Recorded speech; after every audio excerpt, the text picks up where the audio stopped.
just want to say, like, I got to follow D-Rock and my poetry. I just want to say, it's amazing. And I got a confession to make. The first time I ever seen spoken word poetry was like on this stage. Because growing up, I never even knew that stuff existed. I thought there was like rap music, and that's about it. And then I seen him do his thing like right over here, and it was amazing.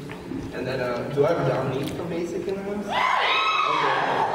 I got, one time, it was over the summer, and we all went to Prospect Park in Brooklyn. Constantine was there, I don't know if Gio's here too, Gio was there.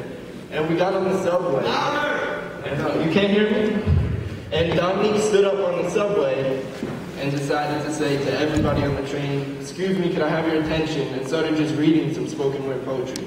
And that was like the boldest thing that I've ever seen probably anybody do. To a subway full of people she didn't even know. I didn't even think they were listening. And then in the middle of it, a cop walked in and looked at her like she was a crazy person getting loud and crazy on the train. And he was like, "Hey, what are you doing? Be quiet."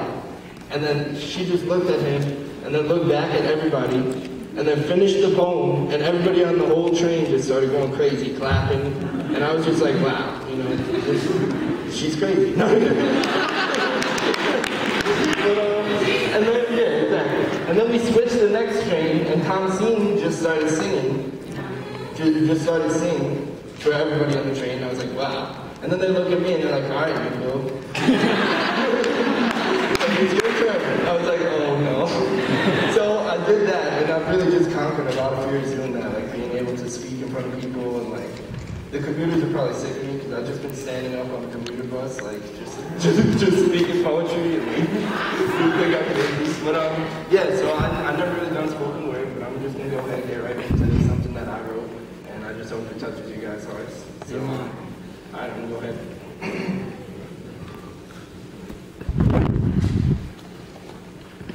Open your ears, your mind, and your soul, and allow the rhythmic vibrations of these words to emanate unhindered directly to your heart. I'm here to let you know that you are a part of this world, of this story, this ever-flowing work of art. And your life has a meaning despite what you've been believing. We are all threads on the loom of the universe, being delicately, exquisitely, intricately tapestried. God spoke to me and told me I was a part of this story.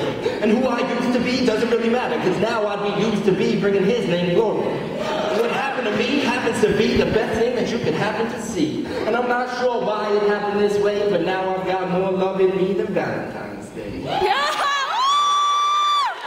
From darkness to light on the darkest of nights, God's love shone bright. Found its way to my evil heart and tore it apart. Smashed it to a million pieces. From those a million pieces, he gave me a million reasons to live. Showed me that love is the most unyielding, durable force in the universe. Said that hate is curable if we regard others first. Learned that we are all sisters and brothers, regardless who our mothers were. A love like this ain't fleeting. A love like this would take a beating. Not just a punch, but a beating. A pounding, pulling of the body. Bringing us together as one body. Without him, I'd be nobody. Wasting my life. Now I spend my life trying to save life. Showing love to everyone in sight. I love every man like he is my brother, and every woman like she is my wife. I don't even know you, but I want you to know if you got no one to talk to, I'll vibe with you. And if times are hard, I'll cry with you. Put your head on my shoulder and tell you that God wants to fly with you, ride with you, and die with you. He'll show you things you couldn't even fathom. Imagine helping God change the world. He'll help you find your place in this world.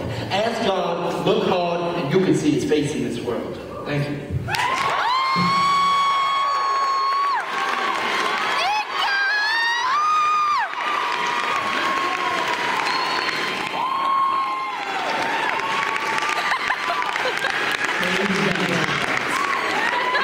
Look at Adam's face.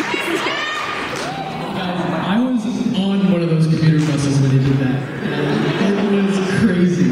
I was nervous for him. It was insane. But yeah. Guys, if you have a chance,